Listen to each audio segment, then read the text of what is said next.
everyone, and welcome to the podcast, Woman Fully Alive. I'm your host, Madeleine Eames, and thank you so much for being here. I absolutely love doing these episodes, and I hope that you're enjoying them too. So if you are, don't be afraid to hit the like button, or don't forget to subscribe to my channel so you don't miss some of the upcoming episodes. But in today's episode, I'm going to unpack the words embodiment and somatics and how that relates to nervous system healing and how I use those particular tools, concepts, ideas in Lioness Training. So to look at the word embodiment, to be in your body, the way I see it is that when we are embodied, we are actually living in the aliveness of our own body. So we're somewhat aware of the sensations, perhaps the emotions, the maybe tensions or ease that are happening as states or signals of our nervous system in our body. And so an example of embodiment.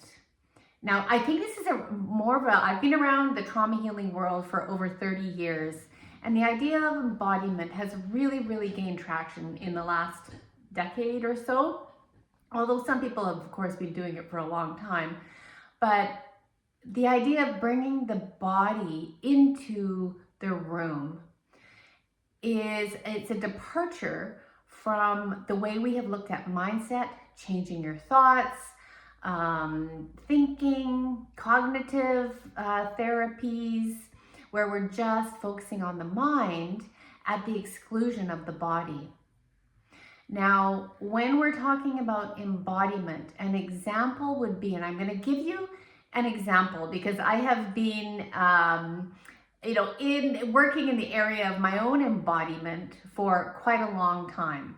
And there was good reason for that. And that was because I was pretty much disembodied. And when we're disembodied, we're not in connection with the aliveness of what is actually happening inside us.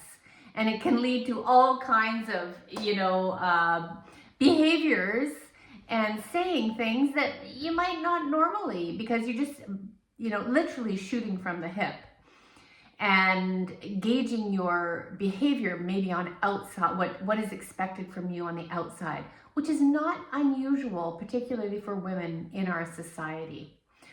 But I'll give you an example because I have a very open nervous system to energies and people around me. I'm very aware.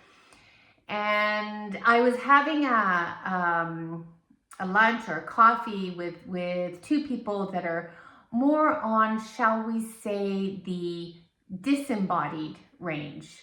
So basically, talking at cross purposes, kind of like a very stressful, like high stress conversation.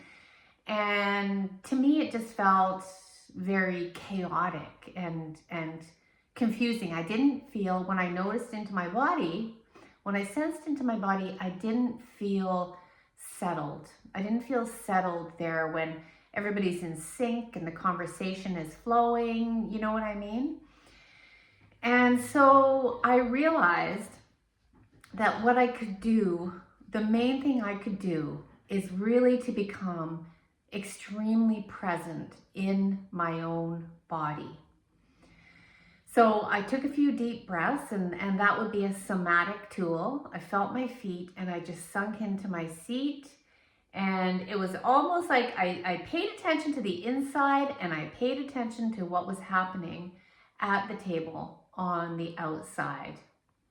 And even as I say that now, I can remember there is, a lot of banter back and forth, and I just sat and I breathed and I participated where, it felt right to, but I was not caught up in the chaos or the high energy or the stress that was happening at the table.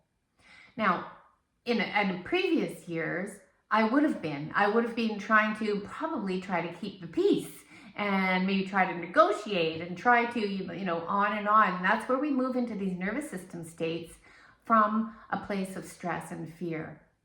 But right now, if you take a breath, and allow your energy to sink down into your seat and your feet, and you start to notice inside your body without judgment, what's coming up for you right now? Maybe there's a part of you that feels tight.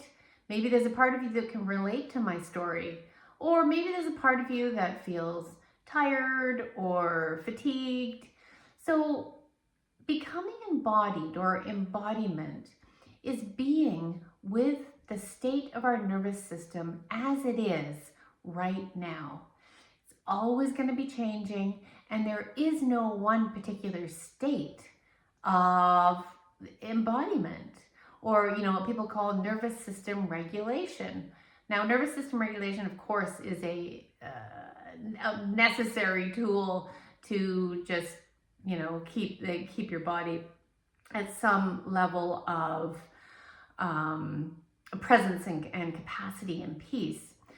But when I think about embodiment, I think of being with whatever is happening, being aligned with your emotions, noticing. Maybe you're noticing your tone of voice, you're noticing your posture, and maybe you're shifting or maybe not, and either is okay. So embodiment and aliveness to me are really, you can't feel your aliveness without being embodied, because where does your aliveness exist? Inside your body. Now, in a healthy nervous system state, we can move from our inner experience to our outer experience, and our inner and our outer, in a flexible and adaptable way. And we know what happens when you get stuck in the outer, and that is really a disembodied state. And again, for myself, I know that state very well from having lived with and suffered with a serious eating disorder. Is a great example of complete disembodiment. As a teenager, when I had an eating disorder, when I think back to that time, I'll be honest, I can't really relate to how I was feeling.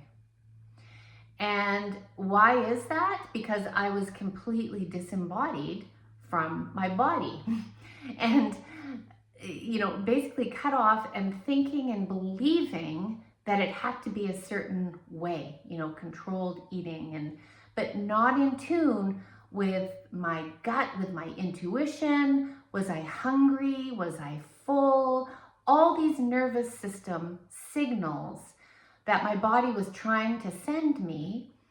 But we have a capacity that can be very helpful in traumatic situations to dissociate, to separate from our bodies. And that is a typical state of someone with an eating disorder, of being completely separated or dissociated from their aliveness. It's a movement away from aliveness. So it's really been a journey, and to come back into my body. And for many, many women that I work with, it can be a little bit of a bumpy landing, because becoming embodied does not mean that everything's like peaceful and feels safe and all okay. In fact, when we start to use somatic tools, I've been a somatic therapist for a long time, and when we use these tools to come back into our body, we start to notice things, and likely those things that gave us the impulse to escape our body. So pain, and the sensations of anxiety or tightness. But along with those sensations, there are always, always, always pleasurable sensations as well. They just may not be, have the volume turned up as much as the ones that are calling your attention. So embodiment is a state. And when I do my lioness training, I use the embodiment of the lioness as a possibility for women who have not been able to access, and this is probably most women, the full cycle of their nervous system. And I'll probably get into that in another podcast. But somatics is soma, meaning body. Somatics is what I see as being, it's a type of therapy, it's a type of psychotherapy that involves tools and processes to bring the body's awareness and insights and sensations into the room as a guide, you know, as a place to get curious, as a place to explore and process emotions and sense into the truth of the moment. So, for example, if I'm feeling really confused, so I come into therapy and I think I'm really stuck. I feel, really foggy or confused. I may just pause and take a few deep breaths and start sensing into my body. So rather than working with this idea of stuckness and getting unstuck, I might sense into what is here. And maybe I notice some deep sadness there. And maybe that sensation leads to some tears that give me some sense of release and relief. And then I notice how tight I've been holding myself. Maybe I notice tightness in my shoulders and I notice my posture. One of the pioneers of somatics was Thomas Hanna, and he worked a lot with postural patterns. So maybe I start to open, maybe I start to open my shoulders, and then I notice that I release a whole heaviness or burden that I feel like I've been carrying. So those are just some examples of working somatically with a body. It is such a beautiful, and I see it as such a graceful and respectful way of working with yourself. And somatics and becoming embodied, really I see as an act of fierce self-love, so that you can become so embodied that you put yourself first. You notice, perhaps you start to notice what anger feels like in your body. So when you notice that your boundaries have been crossed, you can access that anger that gives rise to a no or setting a verbal boundary. And so it's this beautiful symphony of noticing and then perhaps moving forward, moving backward, or whatever your natural impulse is. So in Lioness Training, in all of my programs, I guide you with using the idea of embodiment to your true embodiment in the moment by noticing what's coming up, by seeing what feels easy, what is more difficult, and maybe doing some inquiry there. And we use this embodiment of a lioness as a pure example of a nervous system that can rise and fight, or set boundaries or roar, and can also maybe immediately relax and go back into playing and resting and rolling around with her cubs. So when we take on this embodiment, the one thing that it will do is it will light up your shadows and what gets in the way of you being able to embody the full spectrum of your nervous system. That includes your fight, flight, fright, freeze, fawn, and then also your prey and predator states, because we need both of those to have access to.